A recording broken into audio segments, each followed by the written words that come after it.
Hey guys, this is Diaz hopping in with just a quick little prologue before we get into this week's episode. As I record this earlier today on Friday, I learned that one of my youth basketball coaches unfortunately passed away at the age of 70. So I just wanted to record a quick little tribute to Coach Mercer. Mercer Jones was an incredible man. He was a fixture in the athletic scene in Southern Chester County. As I mentioned, was one of my youth basketball coaches. He was also extremely involved in the Little League in the area. He was an umpire and actually directed me to become an umpire, which was my first job I ever had. He had an incredible passion for sports and was very accomplished as well. He was actually a torchbearer for the 1996 Olympics in Atlanta. So obviously, that was an incredible honor for him and, one befitting of a man of his stature and, a man who empowered so many children to pursue their passion for athletics, helped to foster my passion for athletics. And, I would not be the person or the sports fanatic that I am today without Coach Mercer. So rest in peace, Coach Mercer. We have a great episode this week. Let's get to it. Jordan and Gretzky, Serena and Ruth. Remembering great ones is easy to do. But what about the no-names who spent their whole lives long snapping footballs and catching sack flies? They're guys, remember that guy. Remember that guy. Remember that guy. Remember that guy. Remember that guy. They're just gonna remember some guys now.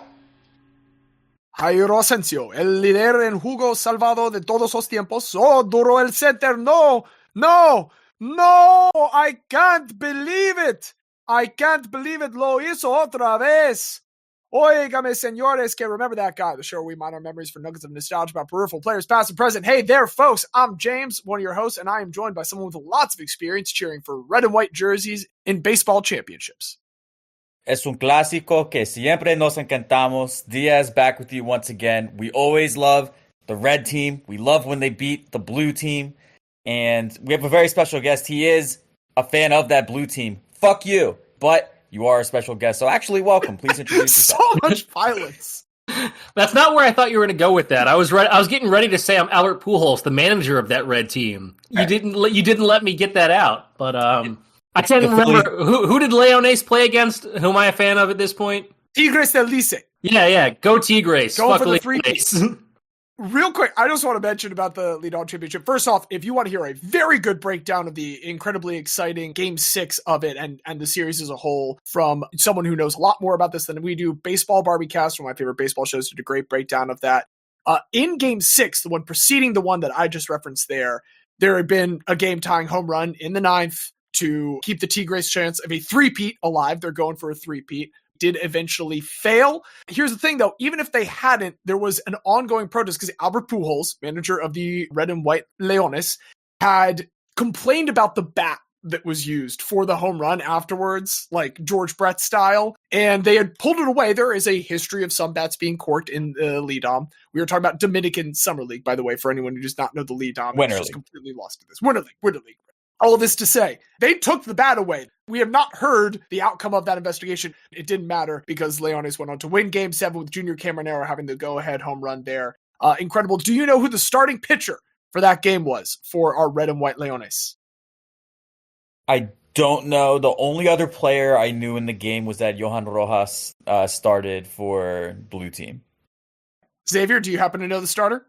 Tell me Bartolo is back for some reason. No. Similar vibe. It's Johnny Cueto. Johnny Cueto Okay. wearing number 100.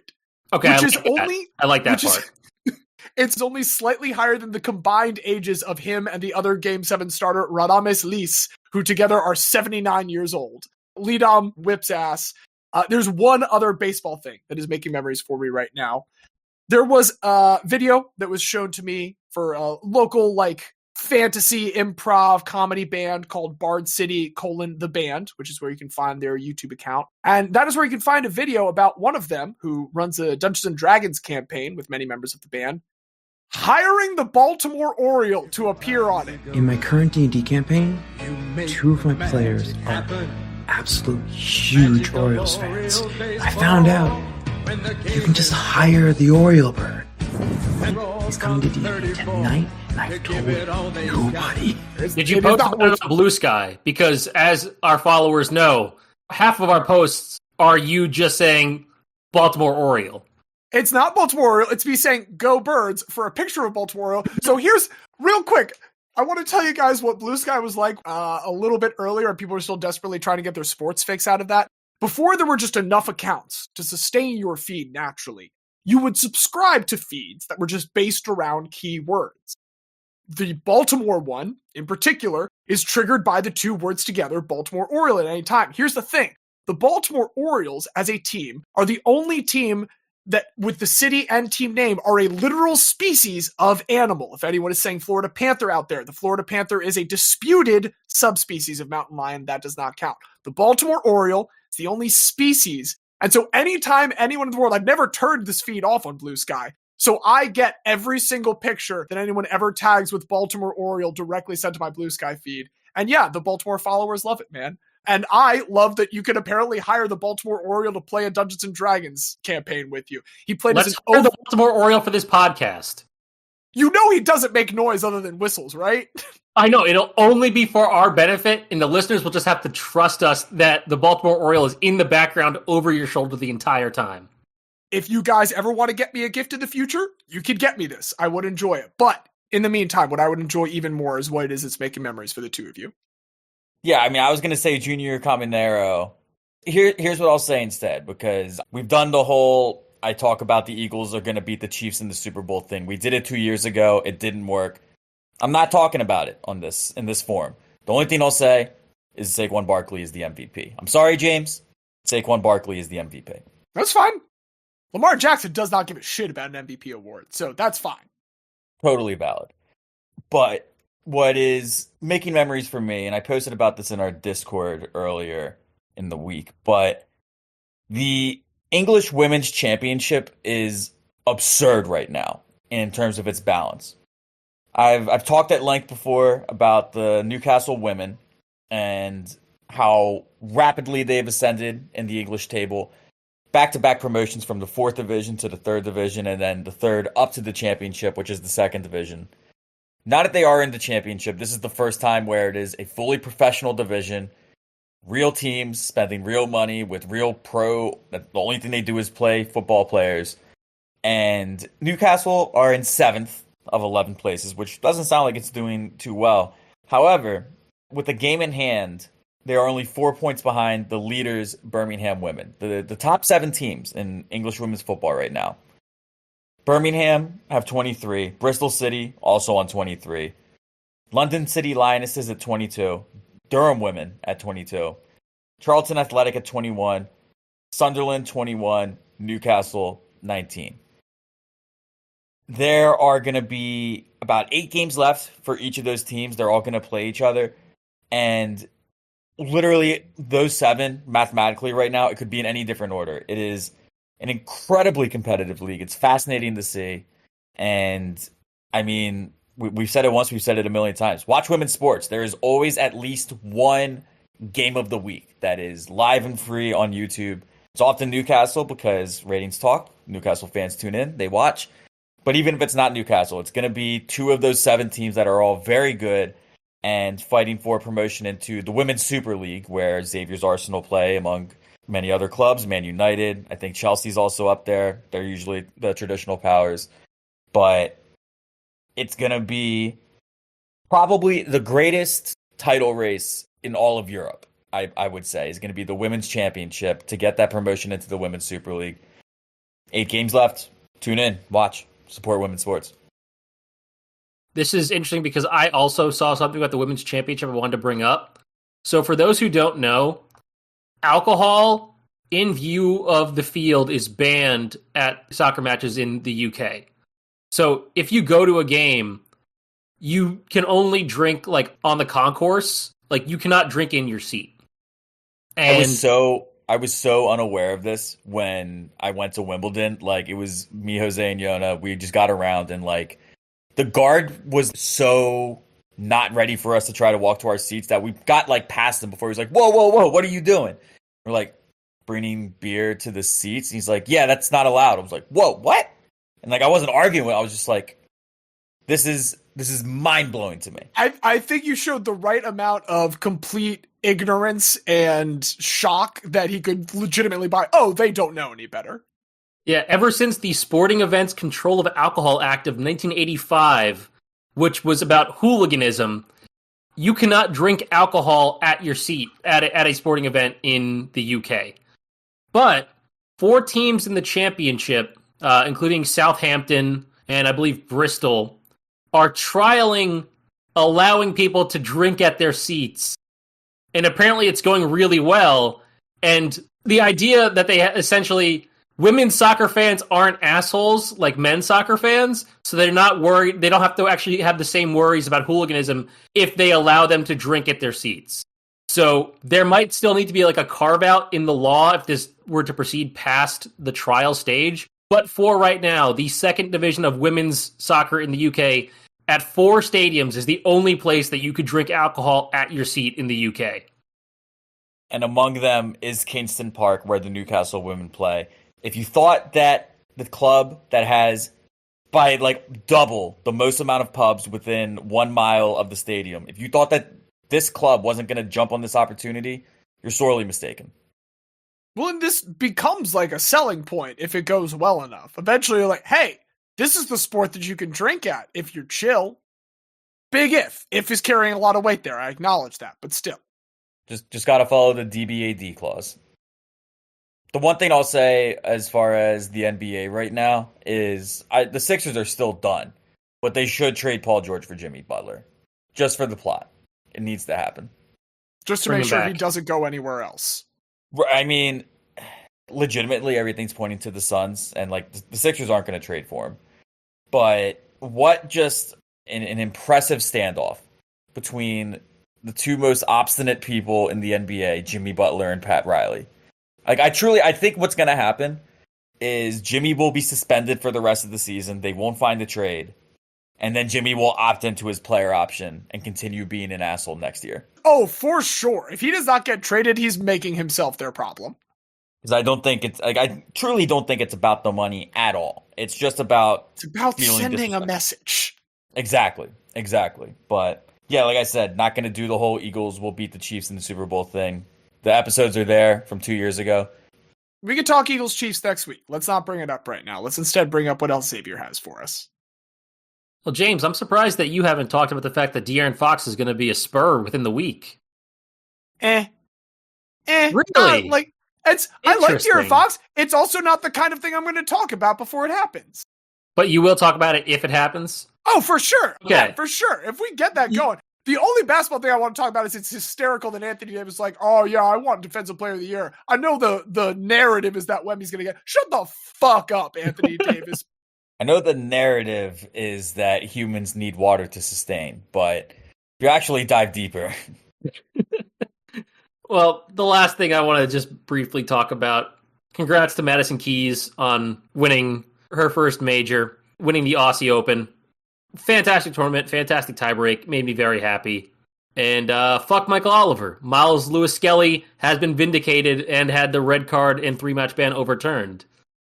I'm glad so many soccer things are happening. They sound great. But you know what soccer doesn't have? Doesn't really have a sufficient draft structure. You know, the draft doesn't count. MLS doesn't count. No one cares about the super draft. It's still... You yourself have told me that it does not matter. The first pick kind of matters. Nothing else matters. Andre Blake was the first pick in the MLS Super Draft. And you know what, Xavier? That's perfect. That is perfect because that is what we're here to talk about. Because we've talked about the archetype of disappointing careers that had promise but didn't live up to it. We've talked about the sometimes toxic relationship between like organizations and their draft capital, maybe even the toxic relationship between fans and their organization's draft capital. And in choosing this week's topic, I decided let's just bring all of this together at the most consequential intersection of all those ideas. And so today we are discussing guys who were failed first overall picks. And I want to clarify before we go any further that failed, it's not a moral judgment. It is just there is a certain amount of expectations that come with the first overall pick, and these people did not live up to them.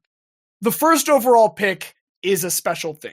There is that term MacGuffin in literature and just stories as a whole as this kind of thing that you are meant to pursue that doesn't necessarily have an actual purpose. And I would argue that the first overall pick is the ultimate sports MacGuffin. And obviously there's some value to it, but even more than a title or chasing a division or chasing a conference championship or even chasing a playoff berth, those are all more real. So MacGuffin is supposed to be a not real thing that you're chasing.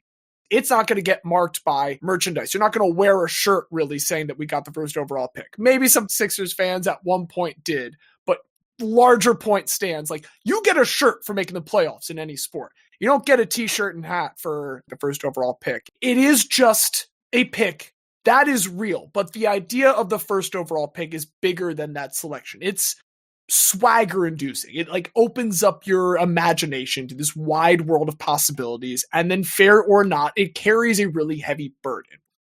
A failure to properly use a first overall pick, this like ultimate lottery ticket, is damning. And squandering this, like, this is worse than squandering a playoff window because it ruins that hope of contention before you even get a chance for that hope to take root in the first place. And speaking of things that root, I've decided that with this discussion, I'm going to take the low-hanging fruit in the sport of basketball. And my first selection of guy tonight is going to be Mr. Anthony Bennett. Canadians. Blame Canada. We can't trust them. The everlasting memory I have of this, and I assume that you're not going to go too deep on this, but is Bill Simmons just, whoa, as soon as Anthony Bennett was taken. It was the last truly shocking first overall pick. I mean, there wasn't really a good option that year anyway, so it could have been many people, but... Hey, man, Giannis went in that draft. Why didn't they realize he was going to grow by 6 inches and 80 pounds? Absurd of them to not have that foresight. But before we can have the foresight about Anthony's career, we have to begin at the beginning. And the Anthony Bennett story starts north of the border, as you've alluded to, Xavier. He is born in Toronto on March 14th, 1993, and he spends his early life in the Jane and Finch neighborhood. While his mom, Edith, would say it's not that hard scrabble, there are admittedly statistics that do back it up being a kind of tough neighborhood. And it is tough enough that in order to keep his nose clean, Anthony Bennett's really early going to need to find an outlet, and he turns, as many do, to basketball. His mom is a nurse, working 2 full-time jobs to support the family, 16 hours a day. This is a story we have heard many times, and that's not to take anything away from it. It's always very impressive. A part that we don't always hear in this story is that the mom is a former track star in her native Jamaica, and she is going to try and make sure that this boy that's starting to show off some of the genetics from that track star on the basketball court has the best opportunity possible. And so they move to a new neighborhood when he is 10. Over the next few years, it starts to become clear that this kid can hoop. He is pretty good on the court. And at the age of 16, just as his mom had to make some tough moves in order to provide the best possible opportunities, Anthony, too, needs to take a really big leap. He goes to play ball in West Virginia at a place called Mountain State Academy, which was a prep school run by a private college at the time called Mountain State University. Where he met up with Thad Castle. Well, so here's the thing. It would have been great if he made it to the Mountain State University thing. We'll get to what the problem with the school is in one moment. It is already, like, tough for Bennett to be away from family.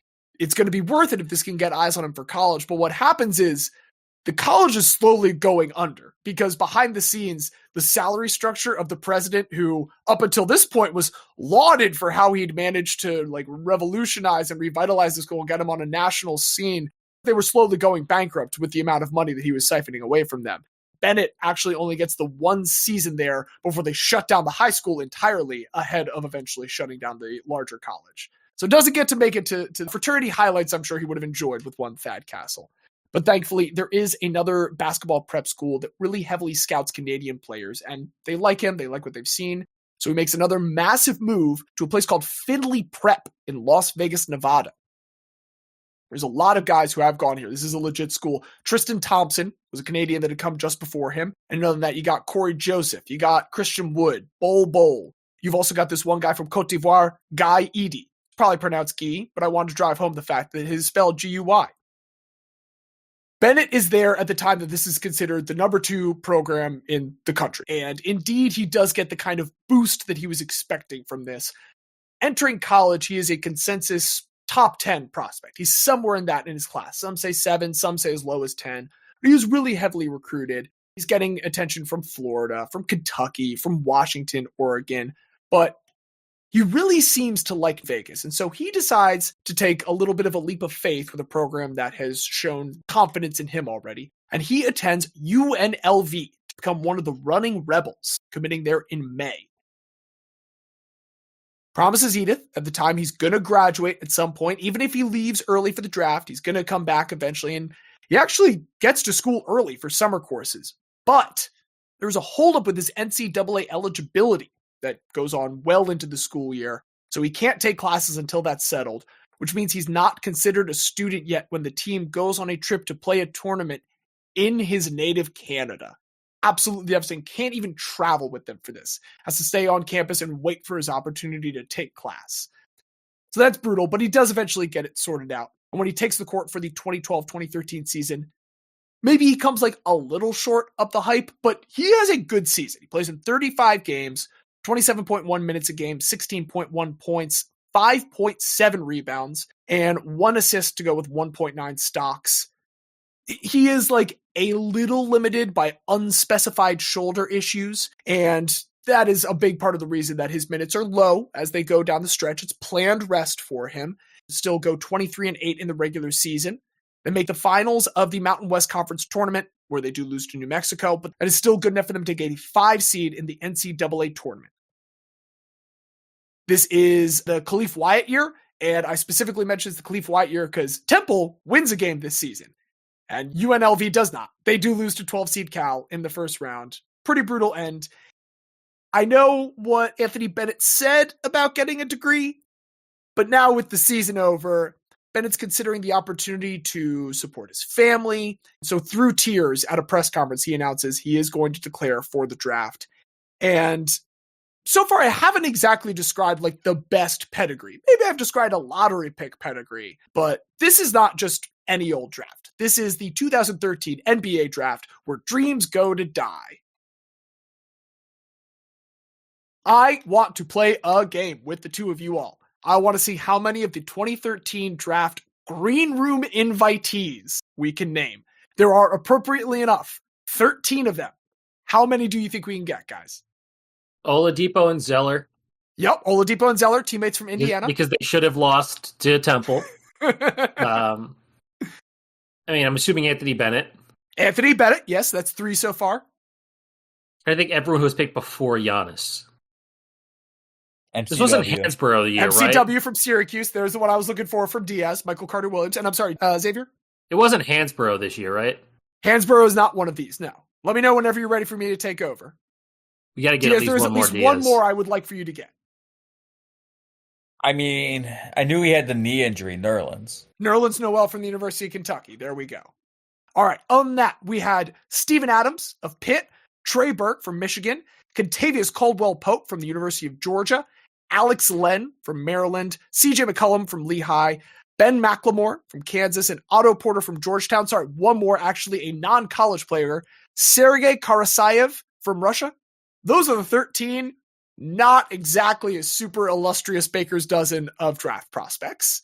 12 of those players do end up going in the lottery. They are joined by Kelly Olynyk and Shabazz Muhammad in the top 14. Here's another game for you guys.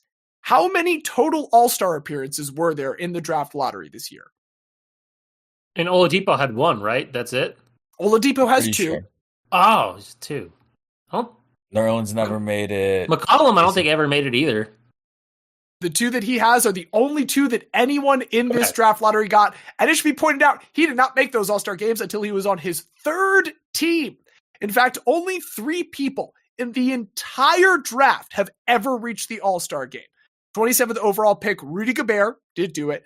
And then the best player in the draft, who we've already alluded to. Importantly, I think we should mention the first pick outside of the lottery, 15th overall, Giannis Antetokounmpo.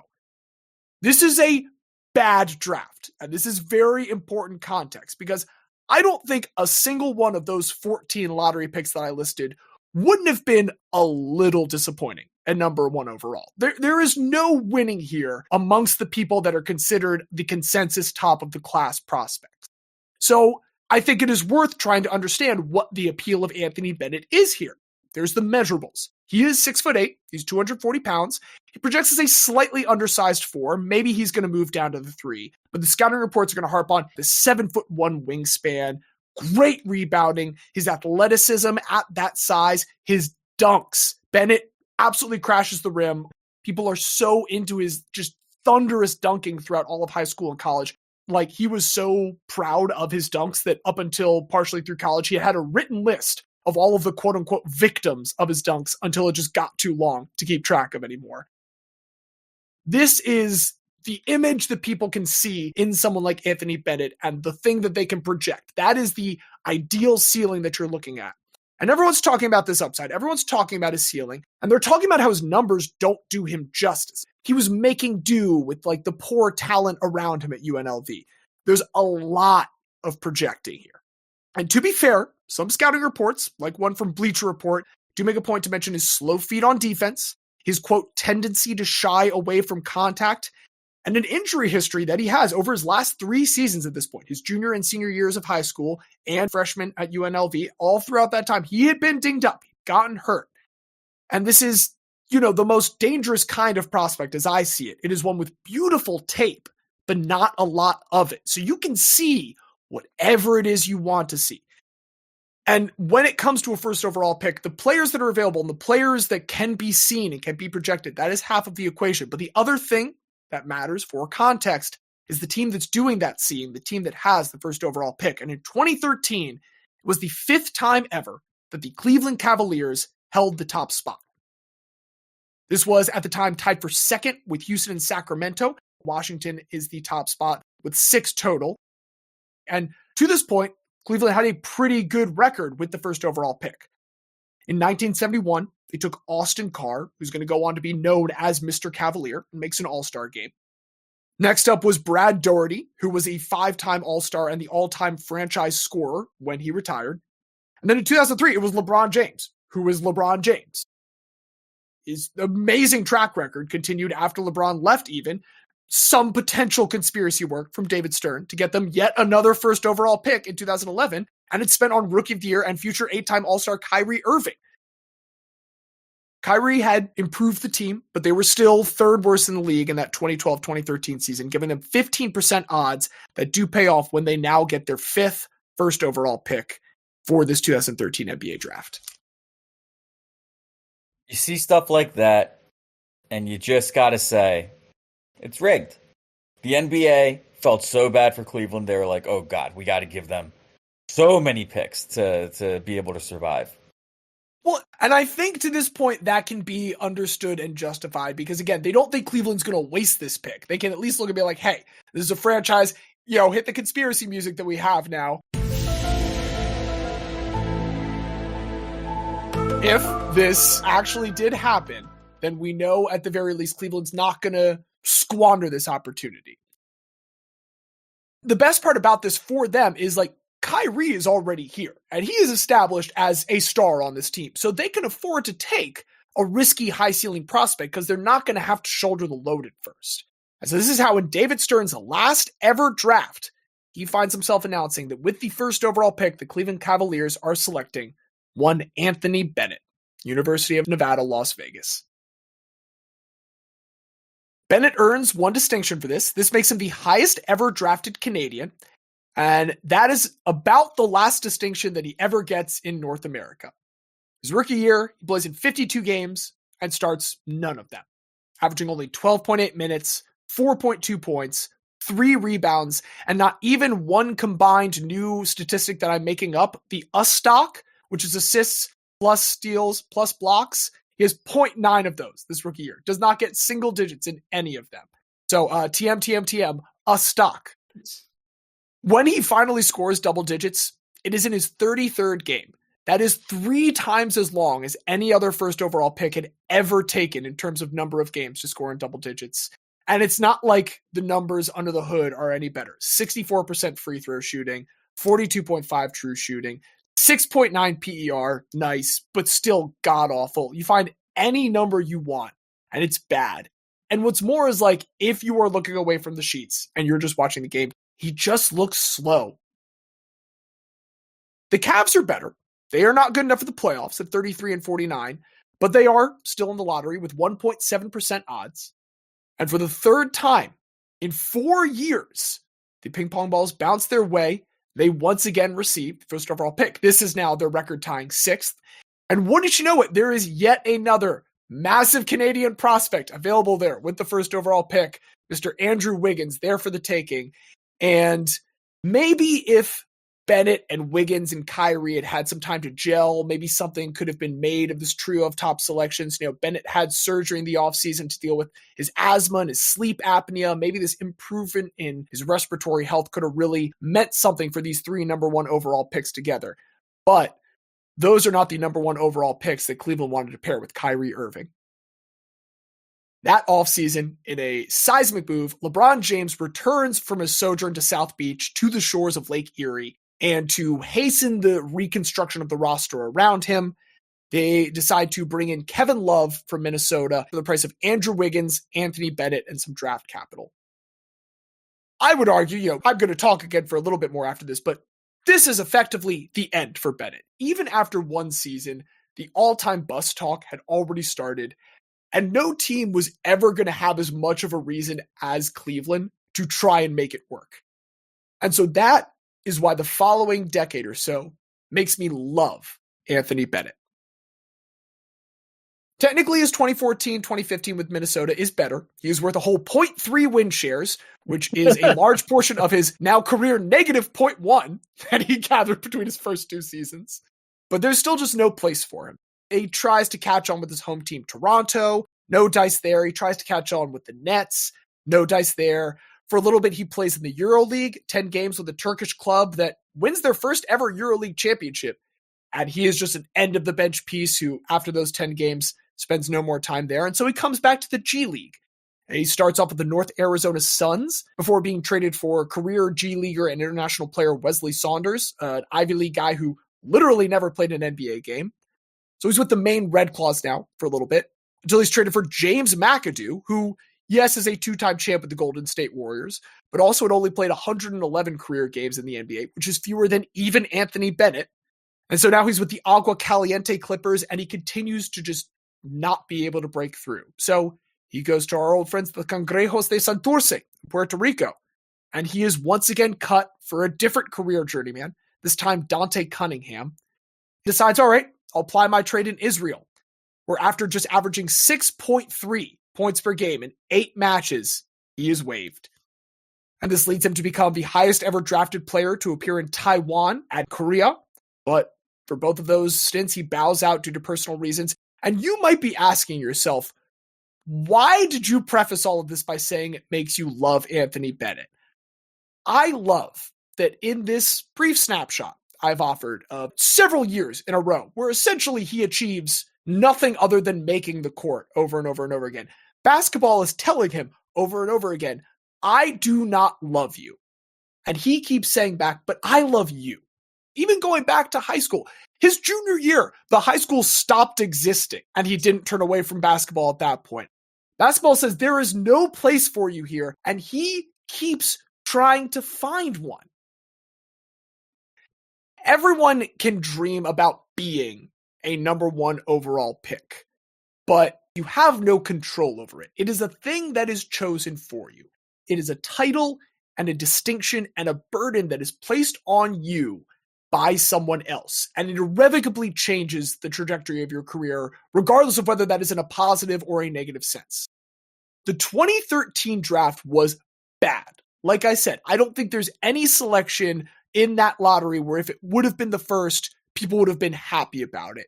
And so it is not his fault that the environment into which he was placed, because of the capital that was invested in him, made all of these outsized expectations for him. And I also think he was put in an environment that was never really tailored for him. It was tailored for the people that came before and after, but not this first overall pick.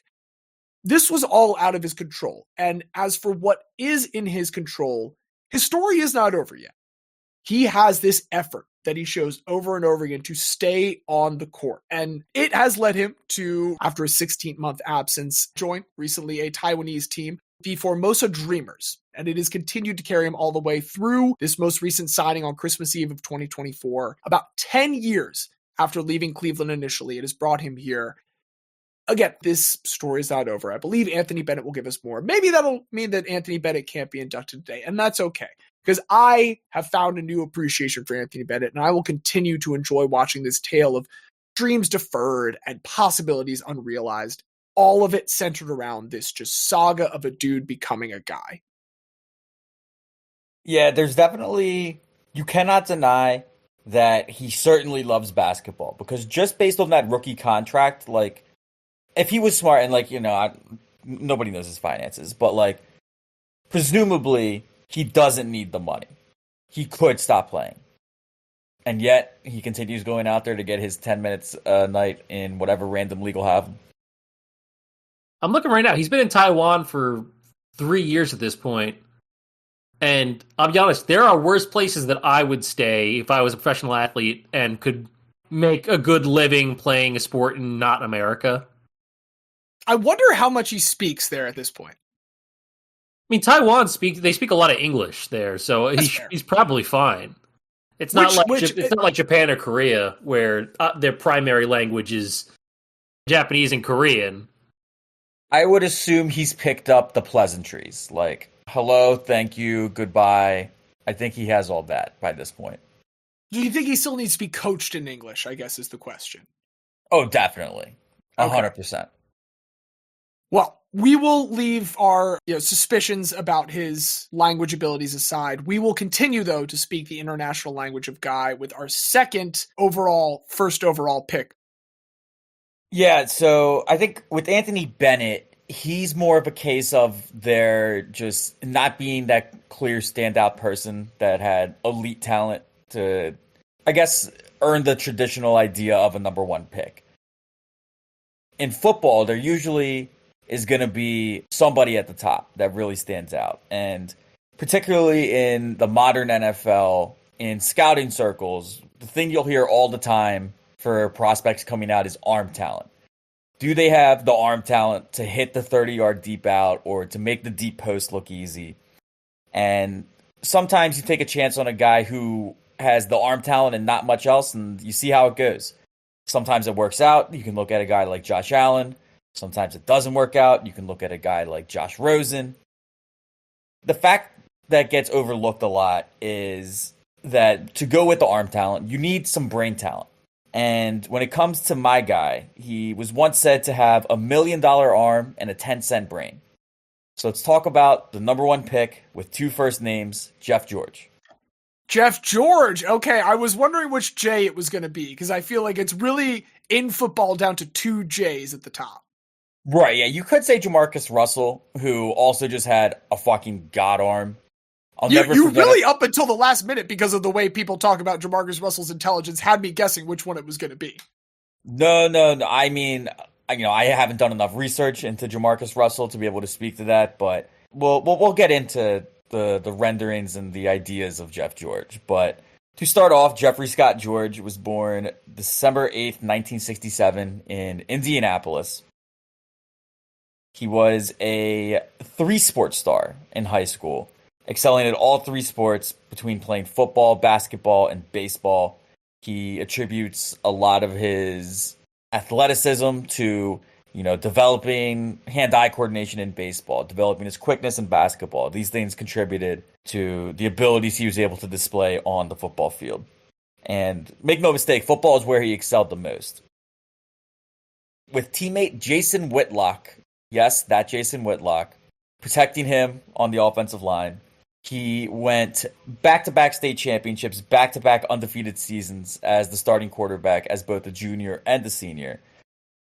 His senior season in particular stood out. He threw for 3,594 yards and a staggering 45 touchdowns to lead Warren Central to the state title. This was enough for him to claim a few different honorifics. He was named the Gatorade High School Football Player of the Year, which was the first year that award was given. So he is the inaugural Gatorade High School Football Player of the Year.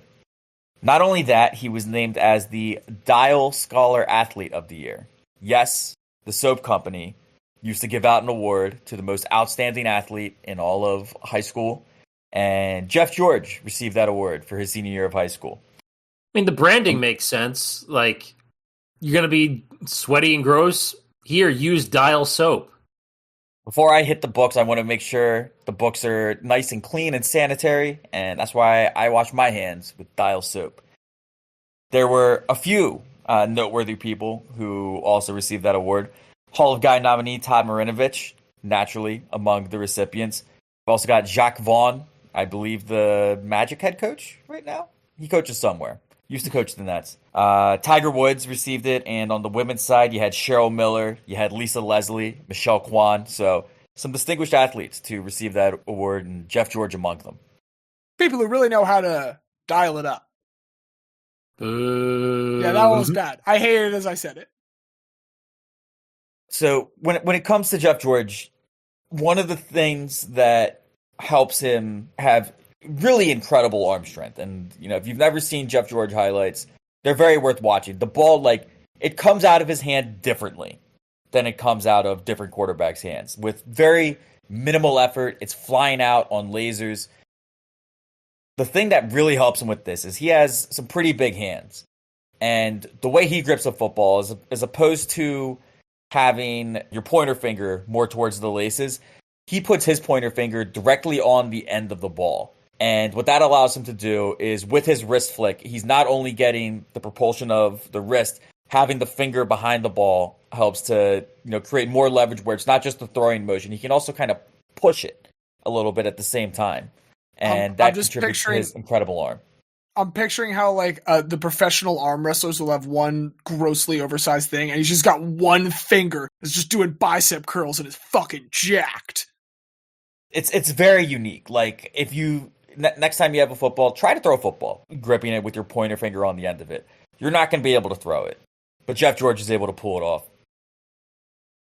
He's the inaugural Gatorade High School Player of the Year. He receives this Dial Scholar Athlete Award. He can go anywhere in the country, and he's going to be able to sign. And, he has offers from University of Miami, UCLA, and in one of the first signs of his potential bad judgment, he chooses to sign with Purdue, simply because they are the one school that unequivocally says, yes, you will start as a true freshman. It's a good education, to be fair. Better school, if you want a nice degree. Sure, but that's what they tell themselves as they lose. And yeah, we're well before the time of Drew Brees. And while Jeff George slides right in, 18-year-old true freshman starting, it's pretty abysmal. Purdue goes 3-8 that season. They average just 14 points a game. Jeff George barely completes more than half of his passes, throws for 1,200 yards, 4 touchdowns, 15 interceptions. Not great at all. And as you can imagine, the head coach is going to be pretty ashamed after this. So Leon Burnett is not fired, but he does resign. And we see one of the first examples of the kind of guy that Jeff George is, because when Leon Burnett resigns, Jeff George goes to the athletic director and says, you better make me a part of this hiring process, because I need to make sure that we get a coach in here that's going to showcase my strengths and help me show off. The athletic director tells this 18-year-old kid to get the fuck out of his office and hires Fred Akers, who runs a triple option style offense, which is very much the opposite of what a gunslinger like Jeff George is going to want to be part of. So he realizes he's not going to fit into the future, and he decides to enter into the transfer portal. At first, the Miami Hurricanes are still interested in him. Jimmy Johnson is willing to bring him in, even though he was initially shunned. But Jeff George still wants the guarantee that, hey, I take my redshirt year, I start the next year, right? Jimmy Johnson's not willing to do that. So he doesn't transfer to Miami. He instead transfers in to Illinois. Goes there, and as we mentioned, sits out the mandatory redshirt year for a transfer per the NCAA rules at the time. As a sophomore in 1988, he has improved over his time with Purdue. completes 58% of his passes for 2,257 yards, 9 touchdowns to 8 interceptions.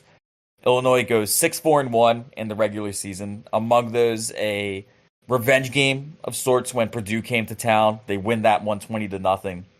They play in the All-American Bowl in Birmingham, Alabama. They lose 14-10 to Florida. For his junior season, the numbers still aren't super impressive, but they are, again, improved. Completes 62% of his passes, throws for over 2,400 yards, 19 touchdowns, 11 interceptions, and Illinois has one of their best seasons in years. They go 9-2 with a 7-1 mark in Big Ten play, the only conference loss being to Michigan. On the backs of that, they are ranked number 11. They go to the Citrus Bowl, and this is where Jeff George has the best game of his collegiate career on the biggest stage. In the Citrus Bowl, he goes 26-38 for 321 yards, 3 touchdowns to just the 1 interception. He is named the Citrus Bowl MVP, and in the offseason, he is also named the winner of the Sammy Ball Award, which is given to the top quarterback in the nation. With these accolades now under his belt and having his standout performance playing in the Citrus Bowl, he flirts with the idea of declaring for the NFL draft, but he wants a guarantee from a team that he's going to go in the top 5. In this draft, the Atlanta Falcons had the number 1 pick, and the Colts were slotted to pick at 5, but they wanted to be really sure. Jim Irsay, who is the general manager at this point, wanted to bring in the hometown kid to be able to sell tickets, sell jerseys, give a face to this franchise that has just recently moved to Indianapolis. And who better than the hometown kid with the mega arm to bring him in? They decide they're going to go for it. They put together an offer that the Falcons can't refuse. They trade 6-time Pro Bowl offensive lineman Chris Hinton, emerging wide receiver Andre Rison, and their 1991 first-round pick, so the first-round pick in the following draft, in exchange for the number 1 overall pick, where they do select Jeff George. Couldn't have happened to a better organization. Well, I mean, it's the number 1 pick. We haven't talked at all about his career yet. This is true. Right now, I'm devastated. Me, negative 2 years old, absolutely devastated by this outcome. How dare they? How dare they? They can't keep getting away with this. This hometown kid, it's a match made in heaven, right? They select him number 1 overall. They sign him to a record rookie contract, a 6-year deal for $15 million. And just as he did in college, he's going to slide right into that starting role in his rookie season. He has an up and down rookie year, but the highlight comes in their last home game of the season. They're playing in Monday Night Football, Saturday edition. It still existed even back then with, the Thursday night, Saturday.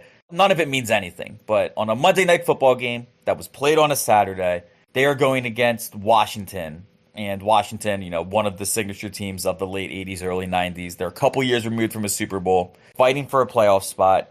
The Colts trail 25-14 late into the fourth quarter. Jeff George leads 2 touchdown drives, throwing for a touchdown to cap off both of them to bring it back even at 28.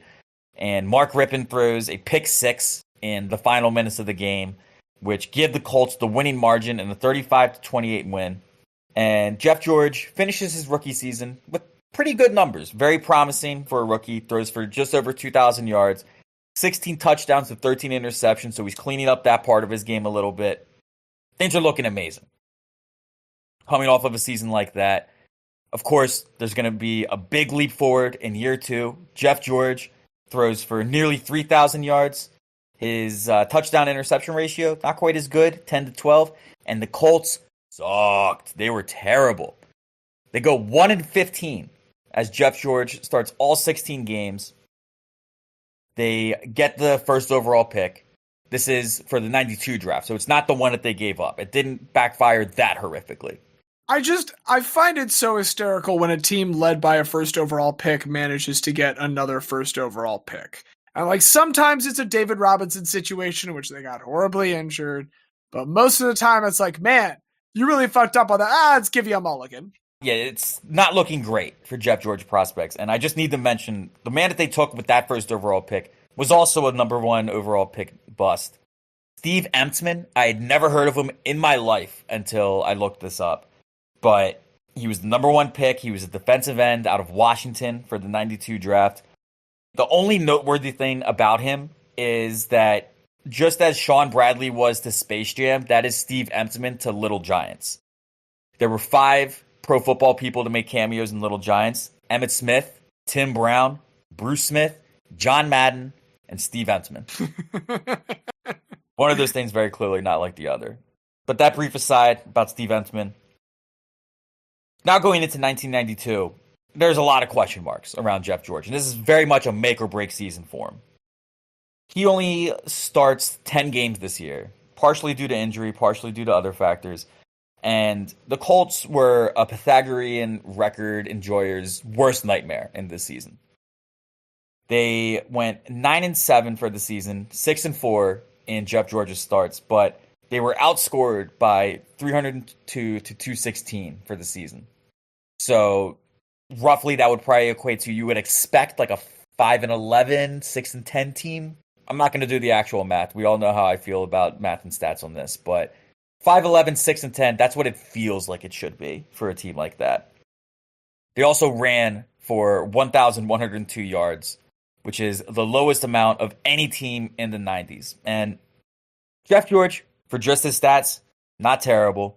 Threw for just under 2,000 yards, 7 TDs, 15 interceptions, not good. But the numbers don't tell the entire story. There's 2 specific games I want to focus on from this 92 season. The Colts had been shut out on a visit to San Diego, and then they came back home to play the Miami Dolphins, and they got shut out again. They got shut out in 2 consecutive games. And in the fourth quarter of this game, the hometown fans start to boo Jeff George a little bit. That's bad enough to just think of, oh, it's the hometown fans booing the hometown kid. These are Indianapolis? Indianans? I think it would be Indianans. Indianans sounds right. These are Indianans. I went to a Notre Dame game once, and these people cheered for the weather. They genuinely told me that they wished Temple would have a good game in the pregame. I've never seen people kinder than these people, and they are booing Jeff George.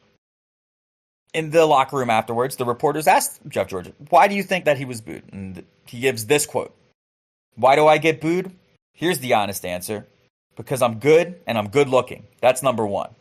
But number 2 is I think people still remember the whole Purdue situation, and I don't think I'll ever live that down. Whether I lead this team to a Super Bowl or I'm the top quarterback in the league. I'll just leave that there." And there's another incident that's worth mentioning. Late into the season, they are paying a visit to your New York Jets, Xavier. Okay. And they trail 6-3 late into the fourth quarter. Jeff George is having a horrific game. He's 16 of 30. He has an interception. And Ted Marchibroda, the head coach of the Indianapolis Colts, decided we got to change something up. So he benches Jeff George in the fourth quarter of this game to put in the backup quarterback, Jack Trudell.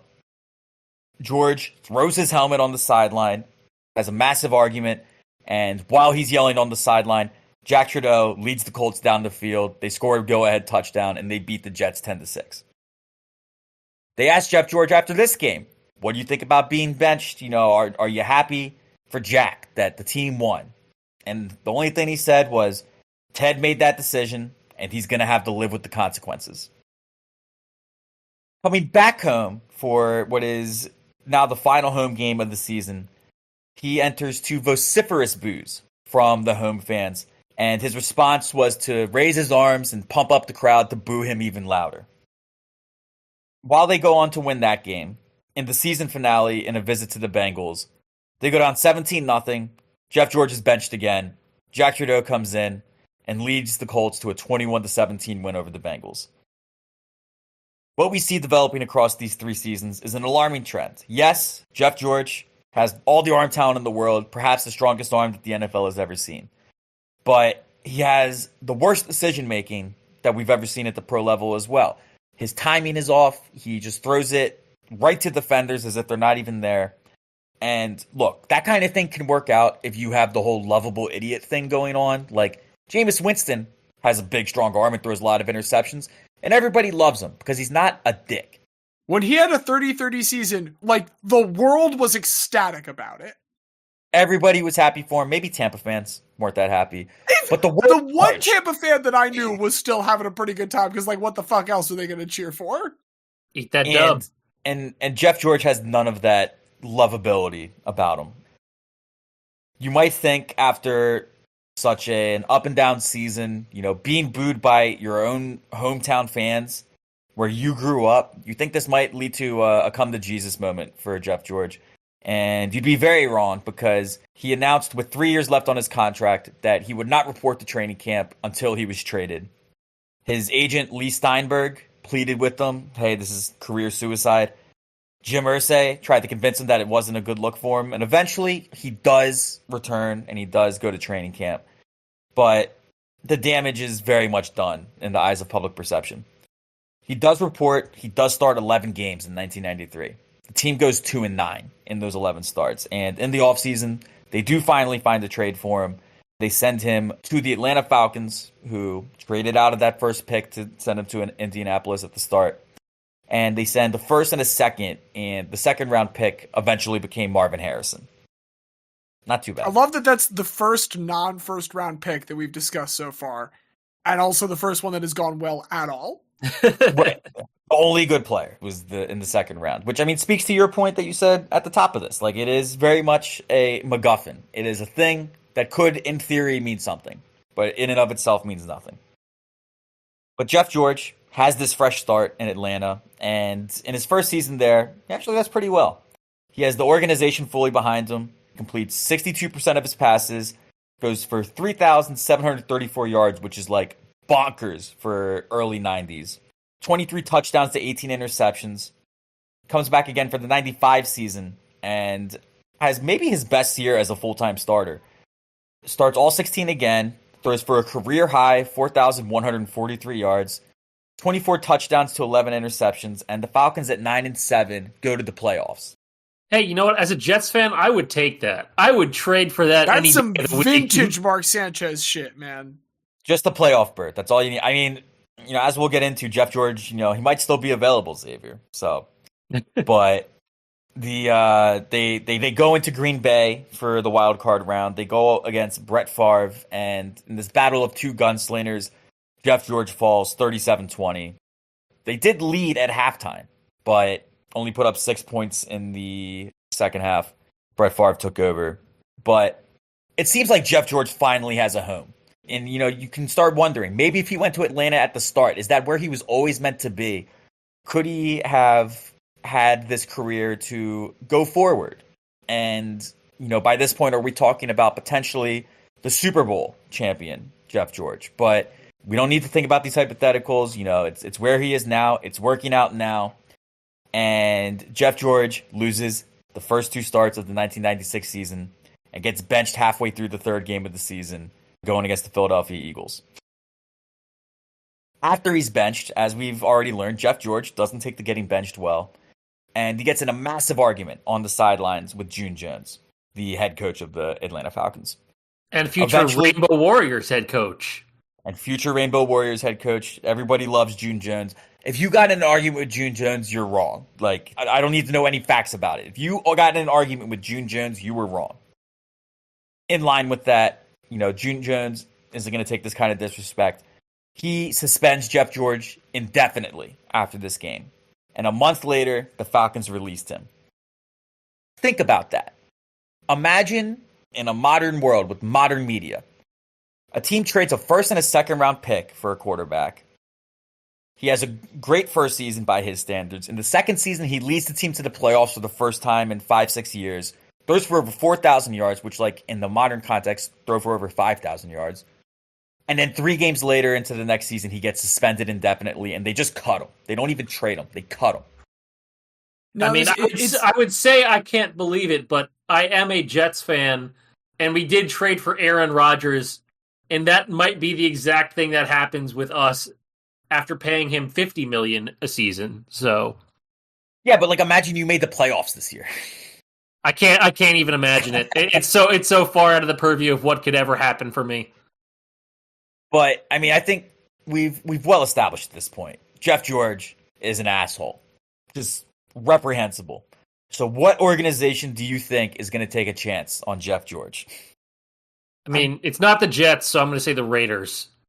I know he ends up eventually on Minnesota, if I'm not mistaken, but Raiders feels right now. It is indeed the Raiders. It's Al Davis. Jeff George says, hey, I can go here. I can be a winner. I can slide right in as a starter again. And for this 1996 season, to be honest with you, Jeff George's numbers are fantastic. Leads the NFL with 3,917 yards, 29 touchdowns to just 9 interceptions. You figure the Raiders got to be one of the best teams in the league, right? No, they went 4-12 because Jeff George is a locker room cancer and he brings nothing but bad vibes everywhere he goes. 5 of their losses came by 3 points or less, which I think speaks to, hey, when it's winning time, where's Jeff George? Not throwing touchdowns. It sounds like the 2024 New York Jets. Yeah, exactly. Aaron Rodgers actually had a great season statistically. Yeah, he had the best Jets quarterback season in about 30 years. And as we saw with the Jets and as we see with Jeff George, fat lot of good it does you. The head coach for that first season was fired, and in came John Gruden, who had a West Coast offense that he wanted to implement, and also John Gruden, strong personality, as we have learned over the years. Also an asshole. We could just say it's a second asshole now in the building. Sir, a second asshole has hit the organization. It's actually a third because Al Davis. There you go. And, the personalities aside, if we just look at the tactical, partnership here, we have a West Coast offense that prioritizes low-risk throws, keeping the ball moving, hit the check down, and Jeff George doesn't agree with any of this kind of stuff. During the season, he faced accusations that he was freestyling his own plays and he was ignoring the coach's calls. But he clarified in an interview with Joe Theismann that he ran the called play on first and second down, and on third down, he just threw it to Tim Brown.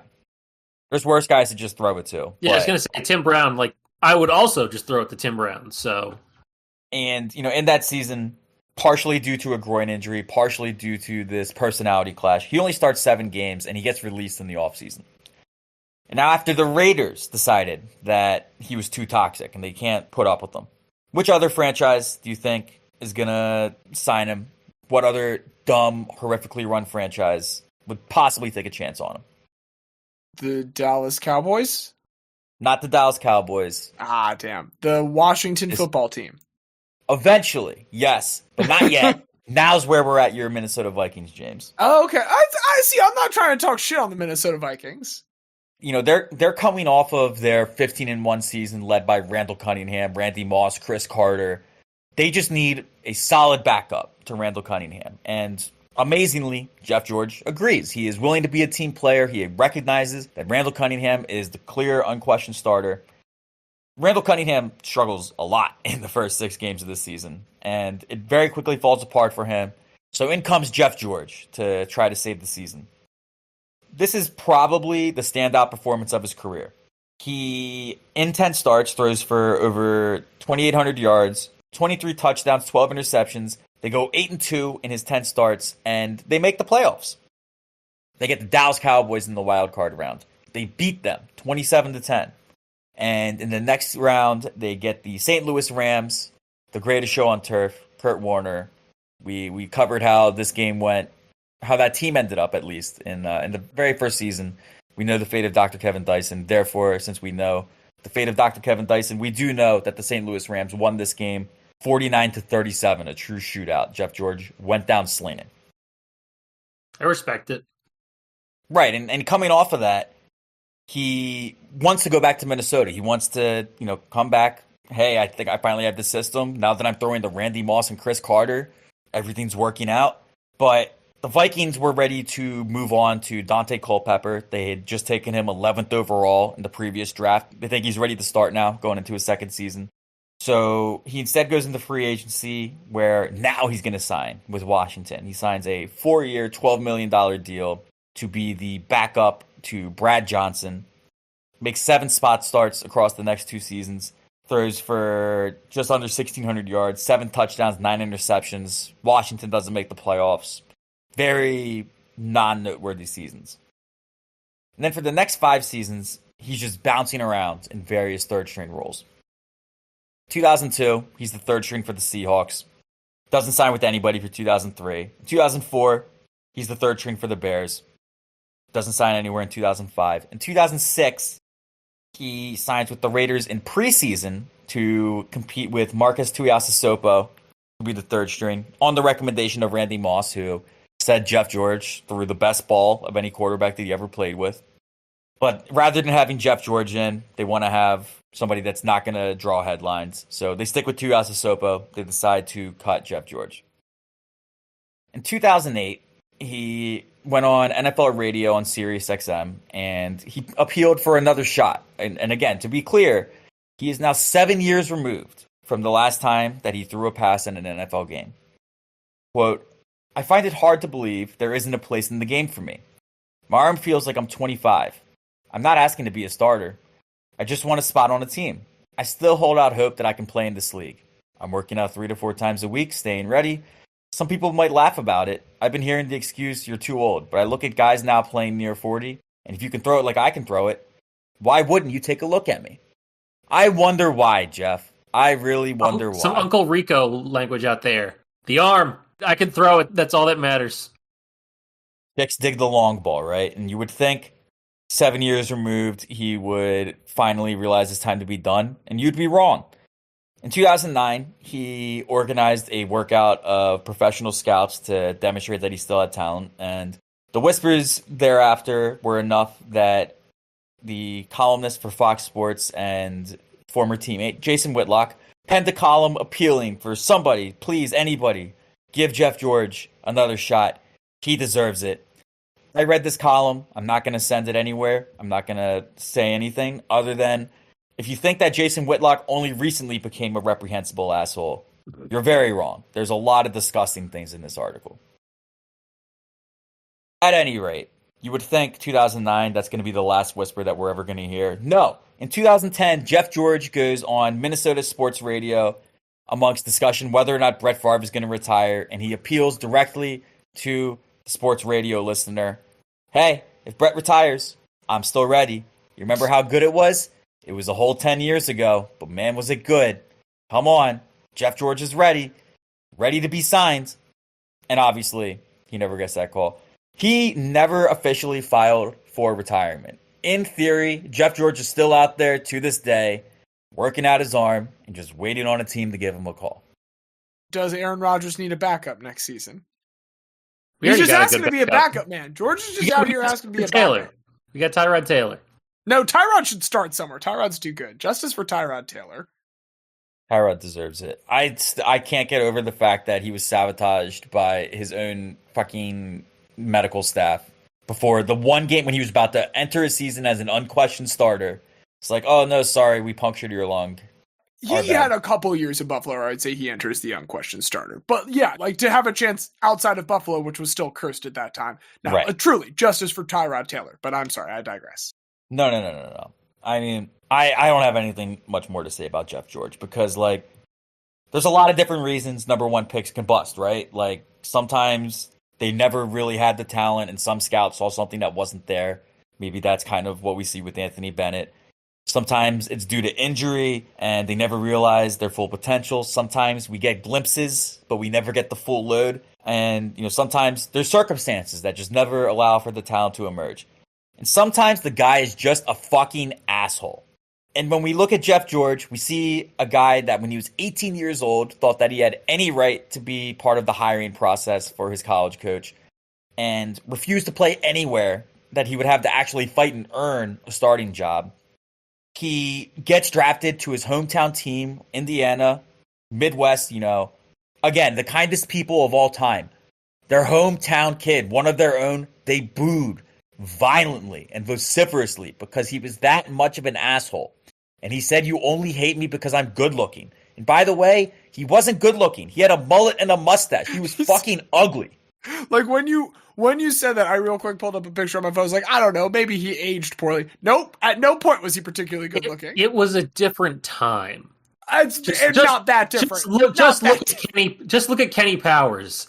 That is the ideal of masculinity for the mid-90s is having a mullet and a mustache. Look, some things don't age well. I don't think the mullet aged well. That mustache didn't age well. Jeff George, did not age well. He was a piece of shit, very irredeemable as a quarterback.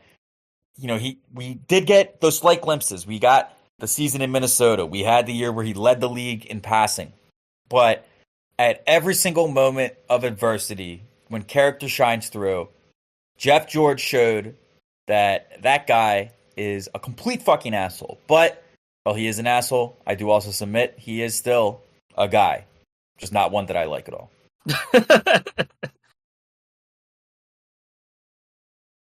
I enjoyed the story of Jeff George. I'm not gonna lie, it is entertaining to me how much you hate him, Diaz, because there's a lot about him that for this category specifically it is elevating to me, but we only have two guys to discuss so far. We need to hear a third first overall pick.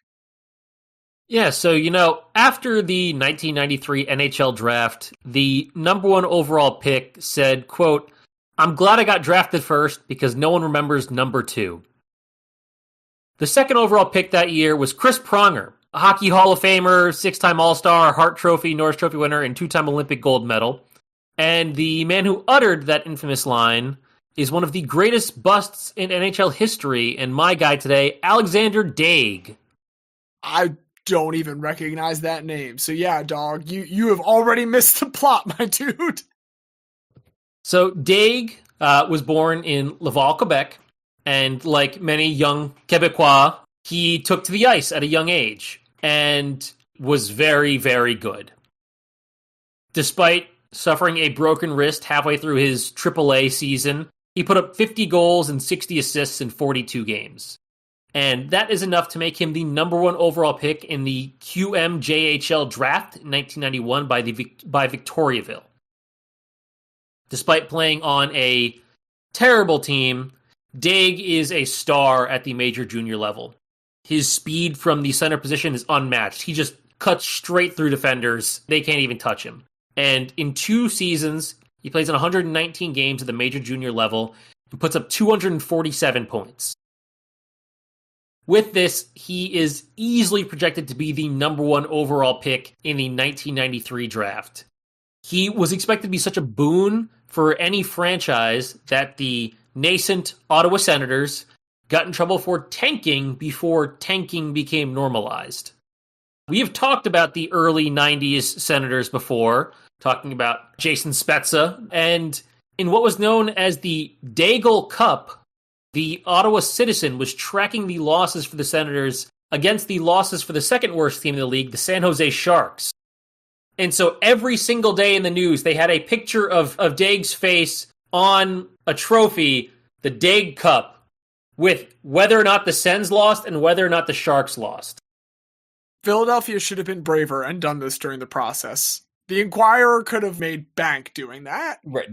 This is like, what's funny is the only earlier example I can think of something like this is Philadelphia newspapers were openly pining for the Eagles to tank the year that O.J. Simpson came out.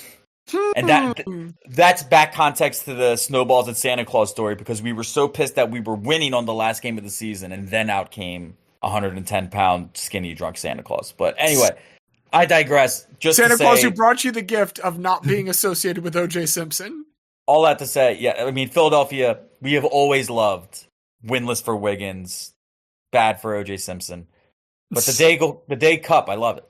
Yeah, so it's one thing for fans and media to want the team to lose for Daigle, but it's another thing entirely for the team. And according to then GM Randy Sexton, he actually called the Sharks to see if they would agree that whoever finished second worst would get the last pick in order to avoid a tank off. But the Sharks refused and then called the league on him, and he got a call from Gary Bettman saying, if you do this again, you're in massive trouble, so never speak of it. So instead, they're like, all right, well, we want to lose. We can't say we want to lose. So for months, the Senators had to deny that they were losing on purpose and argue that they just sucked. And to be fair, they were horrible. They lose 70 games this year.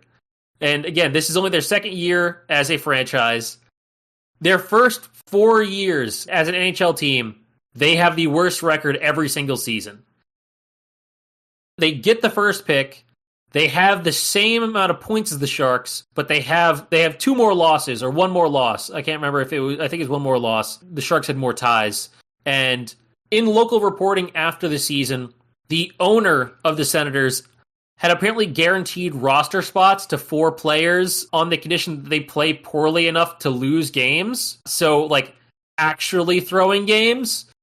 The NHL investigated this, like the first ever tanking investigation, and they cleared the Senators of deliberately losing, but fined them $100K for the owner's comments, which he said were not real, but instead just things he said after, quote, a few beers. So I guess the "I was drunk, I didn't mean it" defense costs $100,000, but keeps you from losing your first-round pick for deliberately throwing games. Bill Belichick should have said that the assistant coaches with the cameras were just drunk. You know what? Maybe that would have worked for him, but the NHL, in part due to this scandal, said that we need to implement the draft lottery to stop this from happening again. So the Senators tanking for Daigle brings in a draft lottery 2 years later.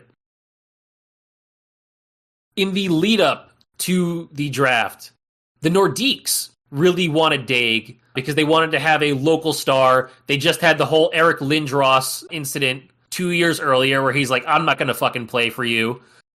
So they offered Peter Forsberg, Ron Hextall, bunch of picks, like as many assets as they could.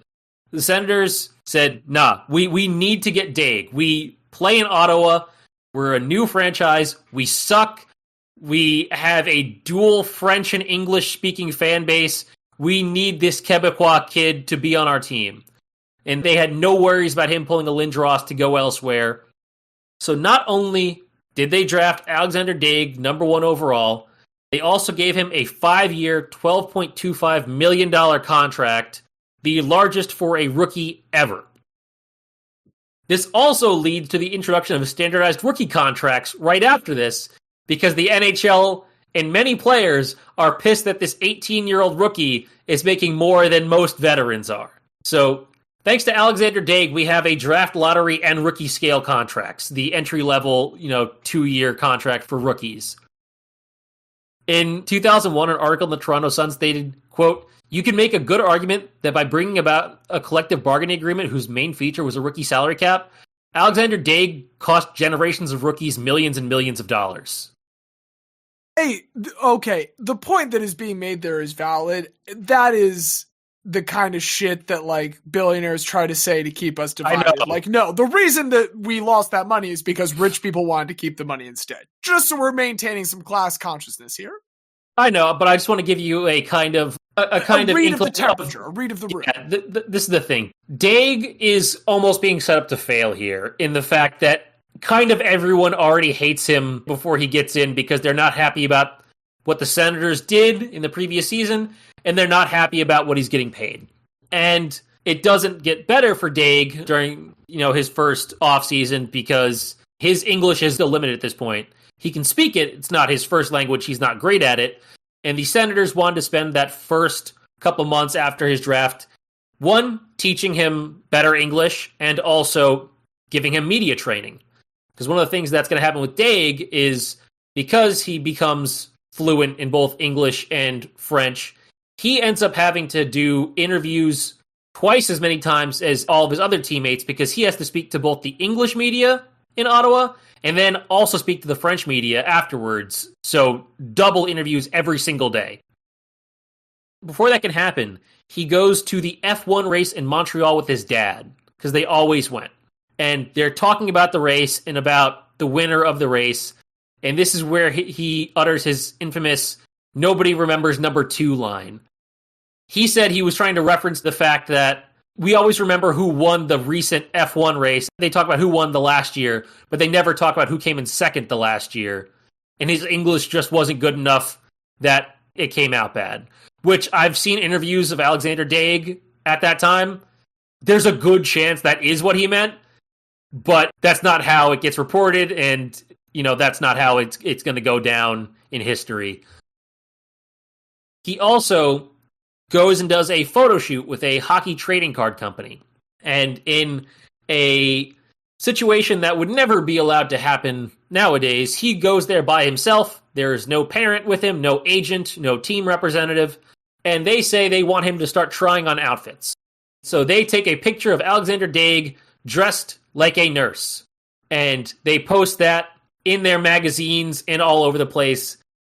This becomes a massive incident. It's kind of hard to overstate this because it doesn't, like, if we think about it now, it doesn't feel like it would be that big of a deal. Even Daigle says now, hey, I looked great in it. But there was a documentary that ESPN did called Chosen One, Alexandre Daigle. The quotes in it are inflammatory. This was taboo. It was almost a crime. People were really pissed off about it. Alex wasn't acting like a hockey player just because there was a photo of him in a nurse's outfit for a trading card company. So before the season even starts, nobody likes him. Nobody at all. And this is a bad way to get in your rookie season as the quote-unquote chosen one who's supposed to be the savior for this new franchise. Despite this, Daigle actually starts off fairly well. In his first 13 games, he has 7 goals and 9 assists. And as commentators do, they're already talking about him being on pace to better the rookie seasons of people like Wayne Gretzky and Mario Lemieux. The pressure on Daigle at this point is enormous, and he does cool off a bit after this, in part due to how bad the Senators are. Like I said, they will finish last for 4 years in a row. But in his rookie season, the 18-year-old Daigle does score 20 goals, adds 31 assists. Those 51 points are good for second on the team. It's not bad, but there are 2 big problems for Daigle. One, he's supposed to improve the Senators. Senators still have the worst record in the NHL, as I've already said. And second, he is behind other Senators rookie and 1992 first-round draft pick by the Sens, Alexei Yashin, who just came over from Russia. Yashin scores 30 goals, adds 49 assists, and generally overshadows Daigle completely on the ice. It's kind of unfair to Daigle because Yashin has already played professional hockey and is 3 years older than Daigle, but they are still compared to each other relentlessly. Yashin, much better stats, much more prepared for it. But because of Daigle being Canadian, management still lobbies for Daigle to get the Calder Trophy over Yashin, and they tried to get the media to vote for Daigle instead. This doesn't work. Daigle gets 0 votes for the Calder. Yashin gets 73. Technically, he finishes 4th behind Marty Brodeur, Jason Arnott, and Mikhail Rundberg.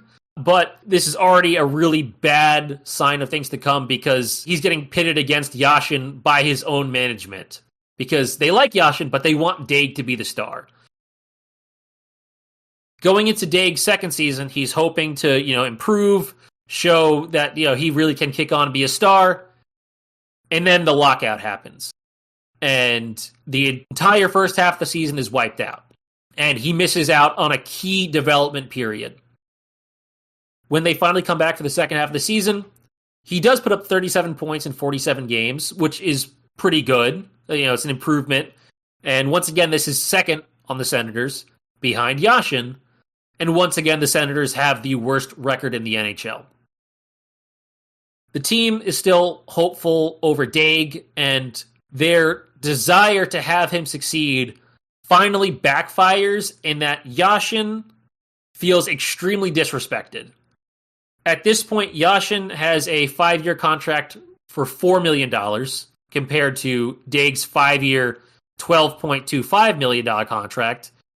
And Yashin demands that he gets paid more than Daigle. He said, hey, I have outscored him 2 years in a row, and he makes, 5 times more than I do? Give me more money. They're like, no, we don't want to do that.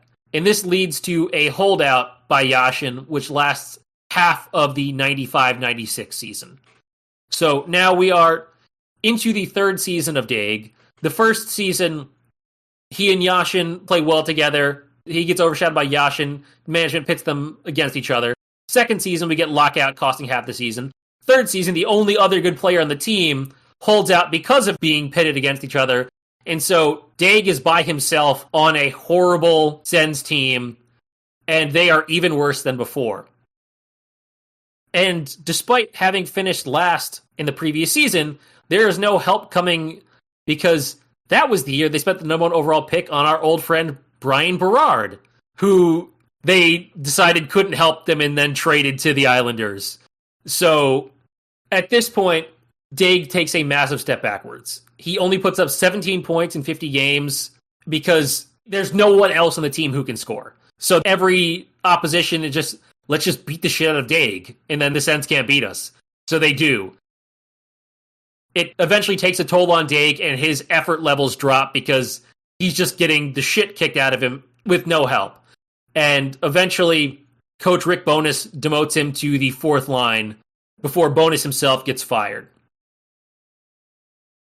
Going into 96-97, they have Yashin back. They have new, possibly young star Daniel Alfredson, and they're hoping that this could finally be a season for Daigle to put it all together. He does improve slightly. He puts up 26 goals and 25 assists, so matching that 51 points from his rookie season. Finishes 3rd on the team in points behind Yashin and Alfredson. And Ottawa even makes the playoffs, their first time ever, although Daigle puts up 0 points in 7 playoff games. But the most memorable Daigle moment of the year does not occur on the ice. On September 25th, 1996, the team is leaving Pittsburgh to fly to a game in Tampa. A flight attendant tells team executive Trevor Timmins to put away his laptop because he's doing some work on the tarmac. And Daigle, he's still young at this point. He's still only about 21 years old and also not American. Takes a not opportune time to make a bad joke where he decides to mess with the flight attendant and Timmins and says, "Trevor, watch your bomb there," while pointing to the laptop. This is pre 9/11. This is pre 9/11, but it's still not a good idea to say the word bomb on a plane.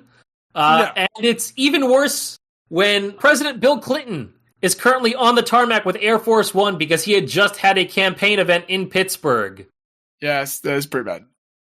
The flight attendant immediately calls the police on Daigle. He gets escorted off the plane, where he ends up being questioned by law enforcement. Due to his age and being Canadian, they do not take him to jail and charge him with a felony. They just slap a $300 fine on him and say, never do this again, or you might not be able to fly in the U.S. ever. If he had done this post 9/11, he would have been on the no-fly list for life, just as an FYI. But either way, it's another in a long line of moments that makes the Senators just kind of like, what are we doing with this kid? Is he really worth the trouble? And they decide the answer is no. If at best you're going to be the second or third best player on a bad team, we're not going to deal with this. So they trade him to the Philadelphia Flyers. Things start off well for Alex in Philly. Maybe a new start was all he needed to kind of clean the slate. In 37 games during the half of the season, his first half of the season with the Flyers, he has 26 points. His first goal was an overtime winner against the Penguins at home. He has a hat trick against Detroit, and things are looking good. He goes into the summer. He's excited to be in Philadelphia. Goes out to Hollywood and enjoys his time there. There are some rumors that he's dating Pamela Anderson. And then he shows up to training camp, and the Flyers accuse him of being overweight. He says he wasn't. He believes the Flyers were kind of bought into all the rumors of him having a partying lifestyle out in LA, which he says really wasn't the case. There are a lot of clips of interviews.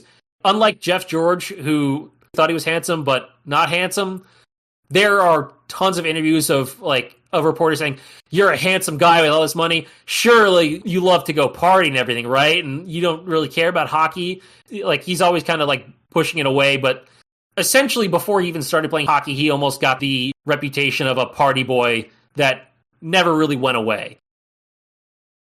Early into the season, Hall of Guy inductee and Flyers coach Roger Nielsen calls Daigle into his office and says, "I am going to make you a defensive forward. I don't want you to care about scoring. I want you to focus on back-checking and being great defensively."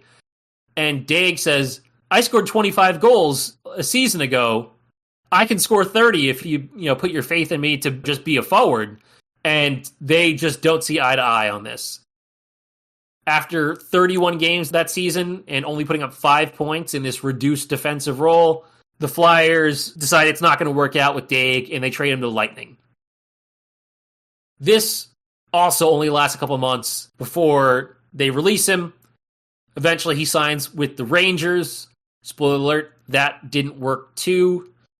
There is one thing I do want to note here, and that is that the Daigle documentary focuses very strongly on Daigle's mental health concerns and how he wished that he could have seen a therapist and apparently really wanted to, according to him and his father, even prior to being the number 1 pick in the NHL draft, but was essentially advised if word got out that he saw a therapist as a teenager, he would never be drafted. And so the hockey masculinity culture kept him from ever seeing a therapist during his playing days, which he really regretted. And apparently a turning point for him was while he was with the Flyers, he saw Good Will Hunting in theaters by himself. The documentary has interspersed the clip with Matt Damon and Ben Affleck at the construction yard where it's like, you don't owe it to yourself, you owe it to me. So they have that in the Alexandre Daigle documentary. But apparently, like, that whole scene was like, fuck, I really wish I could have seen a therapist. And he just couldn't because the NHL wasn't cool with it.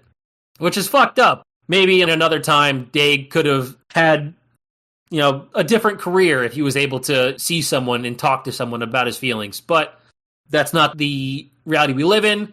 And at this point, by the time Daigle is 25, no NHL team is interested in him, and he retires. After this, Daigle gets into event production. He moves to LA for a bit. He plays in a celebrity hockey league where he was on Jerry Bruckheimer's Bad Boys celebrity team, where he played with Cuba Gooding Jr. for a little bit. But after 2 years of this, he really wants to play hockey again. So he starts putting out calls to every team, hoping that he can just get a tryout. And eventually the Pens do say, hey, you can come to training camp and try out with us. And after a strong preseason, they actually sign him to a 1-year deal. He only puts up 7 points with the Penguins, but does get his fitness back up. And after that season, he gets to go to training camp with the Minnesota Wild. With the Wild in 03-04, he matches his career high in points with 21 goals and 30 assists, the exact same scoring as he did in his rookie year 10 years ago. He even gets the Wild's nominee for the Masterton Trophy for perseverance for his comeback. Fortunately, he doesn't get a chance to build on this because, once again, the next season is the full NHL lockout. With this, he still wants to play, so instead he goes to Switzerland during the lockout season. And he just likes the lifestyle there better than the NHL. So he does come back to the Wild briefly after the lockout, but quickly decides that he prefers it back in Switzerland. And he signs with HC Davos. He ends up spending 4 years in the Swiss League, wins 2 titles with Davos, finished second in scoring 1 year before he finally retires for good in 2009-2010. That's really the end of Alexandre Daigle. And to put a pin on it, we go back to nobody remembers number 2. As a comparison, Chris Pronger plays 1,200 games in the NHL, 700 points, Hockey Hall of Famer as a defenseman. Alexandre Daigle, 600 games, 300 points. There are some players drafted number 1 who have had worse careers, like Neil Yakupov, who the Oilers drafted in between Ryan Nugent-Hopkins and Connor McDavid. But for what was expected of Daigle, like, this wasn't an Anthony Bennett year where it was like, it could be anyone. No one's really... He was expected to be the first superstar ever for the Senators. It's really disappointing how things worked out for him. And it's sad that his impact on the league, more than his actual playing, was the implementation of a draft lottery and rookie contracts to keep anything that happened with Daigle from happening again. But when it comes to guys who deserve to be recognized in this hall, especially number 1 overall guys, I think that we should recognize Alexandre Daigle. Well, we have 3 failed selections, and it now falls to the 3 of us. to make a selection amongst them. And all three like were busts in different ways. I think it is fair for you to point out, like, Jeff George and Daigle have bodies of work that one can point to that are better than a lot of other people that have played that sport. Anthony Bennett does not have that. However, Anthony Bennett also didn't carry the cachet coming in as either of those individuals. They were people that were being pursued in a much more real way. I am curious, where are the two of you lead here? The way you did your hand, Xavier, I was like, oh, he's about to spit. No, it's a tough one because I kind of like all of them. They're all a little different. Bennett, I mentioned that it wasn't the can't miss prospect, but still, he was the number one overall pick in the NBA, and it was recent enough that we all remember that time and remember, like, I can still vividly picture Anthony Bennett playing basketball badly in my mind. Like, he is definitely a guy. Jeff George, I wasn't as familiar with, and maybe I would have traded a couple Jeff George seasons for Jets quarterback seasons that I've seen, but still 100% a number one bust and an interesting guy, even if Diaz, you don't like him as much, based on what you've told us, which does make it difficult when you actively dislike the person you brought. It's just the thing of, like, it's what also makes Ben Simmons so frustrating. Like, there is such overwhelming physical talent, and in the face of it is such a deeply unaware person, a deeply lacking in self-awareness type of person.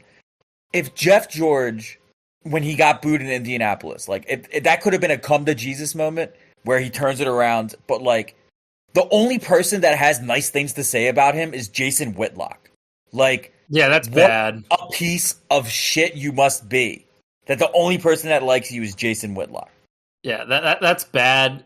It also is a strange comparison for me because, like I said, I watched the ESPN documentary on Alexandre Daigle, and he is very self-aware at this point in his life and, like, very reflective on his failures and what could have changed things. And that comparison to Jeff George is fascinating.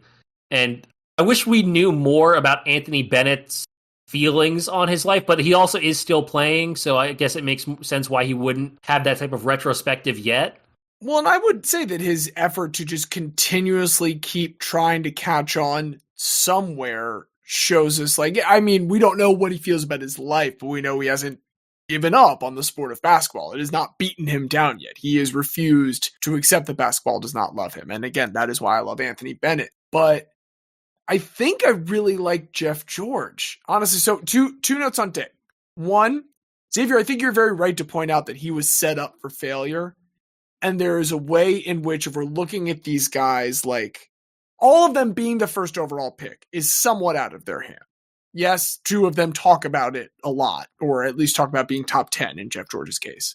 But that is still ultimately out of their hands.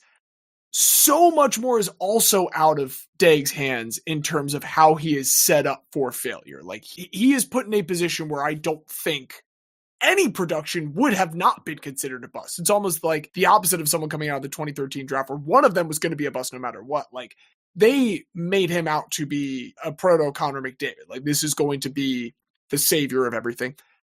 Another hit against him. He was also a very good number one pick going into juniors. Like, that was a very reasonable first overall pick. So it balances out a little bit. Whereas with Jeff George, what I like about it is we talk about the pedigree and the burden and the way that those two play against one another. That pedigree does stick with you to a certain extent, particularly when you're putting up some numbers like Jeff George did. And I'm sure, just as there were people in Indianapolis like, oh my God, we have the first overall pick. We're taking a quarterback. This is changing it. There are fans in Atlanta who said, oh my God, we're acquiring a former first overall pick. This is going to change everything. And there were probably fans in Oakland who said, I think it was Oakland at that point, maybe LA, for the Raiders, fans of the Raiders, who said, we are acquiring a first overall pick. I'm not going to say that necessarily about Minnesota and Washington. I think people had clued into it by then. But, like, there were three different franchises that got that kind of, we are hyped about this guy because of the place he was taken in the draft process. And now he has let us down. And for that reason, like, I know, Diaz, that you hate Jeff George, and it is all going to be in this position where I really kind of like Jeff George for this category. I mean, for the category, he definitely fits because, like, the idea of Jeff George from high school, like, when he graduated high school, it was like, that guy's going to be the number one pick in the NFL draft in 4 years. That was the extent to which he had that pedigree. And it is interesting that 10 years after he's drafted, you know, he has his greatest playoff success with Minnesota. Like, it does raise questions about, like, how much of this stuff is situation dependent.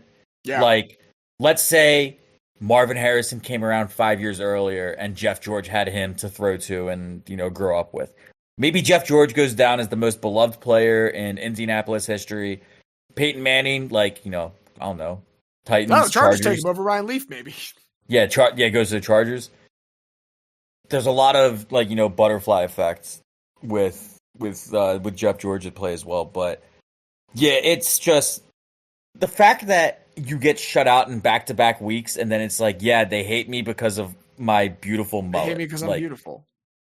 Like, in a different guy, I would love that kind of personality, but I just fucking hate it in Jeff George. I really do. Well, if not Jeff George Diaz, then who?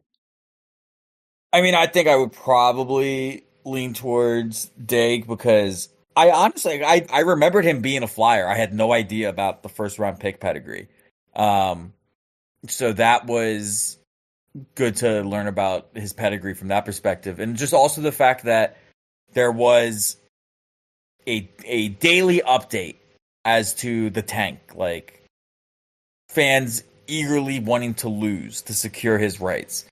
Obviously, I'm always going to have pursuit of a MacGuffin. Let me see if I can find a picture because it was in the documentary. I want to see if I can find a picture of the Daigle Cup in the Ottawa papers. Hold on. This is great audio content. Yeah, I mean, I always just have a soft spot for blatant and unapologetic tanking. Like, the value system that you have set up has led us to our best path forward being to lose. And we want to lose because we need this guy. That definitely speaks to me with Daigle. And yeah, like you hit on it a little bit, James. Like, to me, for this category, like, I do love Anthony Bennett. I love the idea of, you know, fucking Sisyphus is still pushing that rock. But he's also the biggest bust. Like, he is unquestionably the largest bust of these three.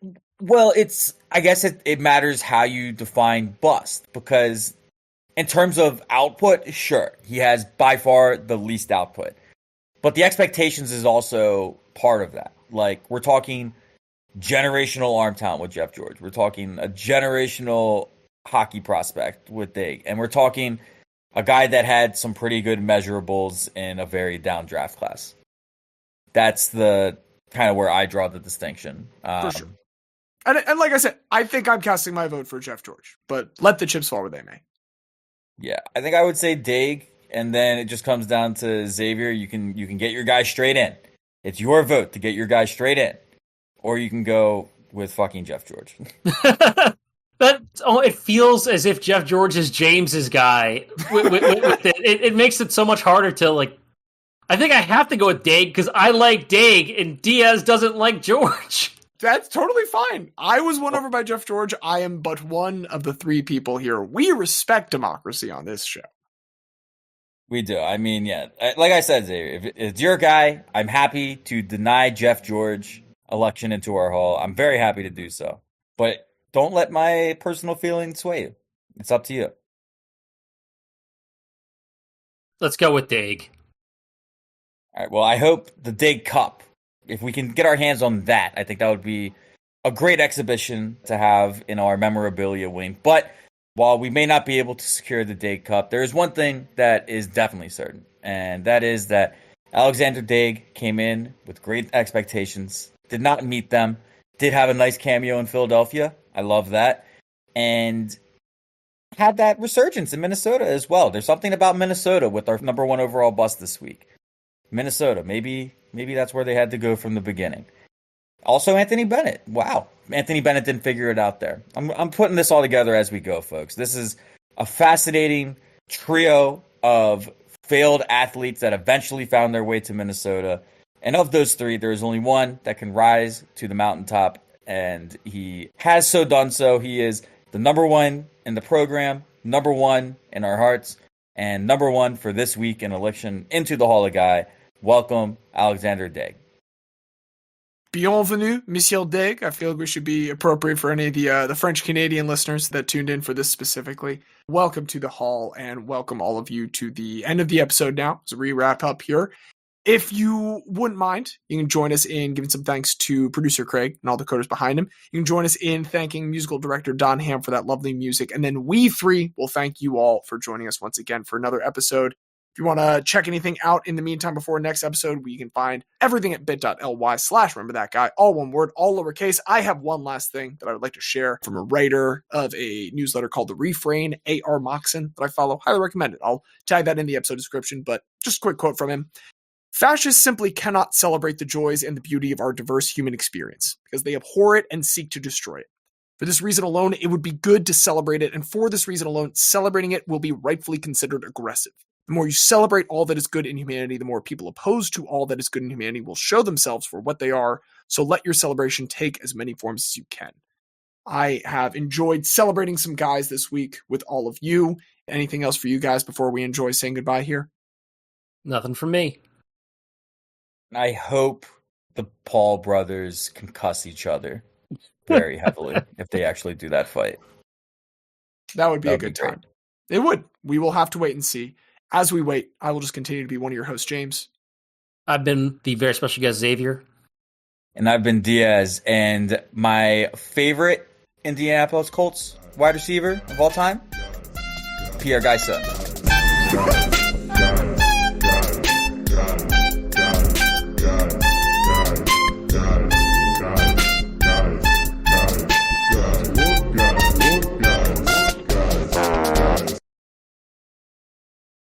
And God bless you, Xavier.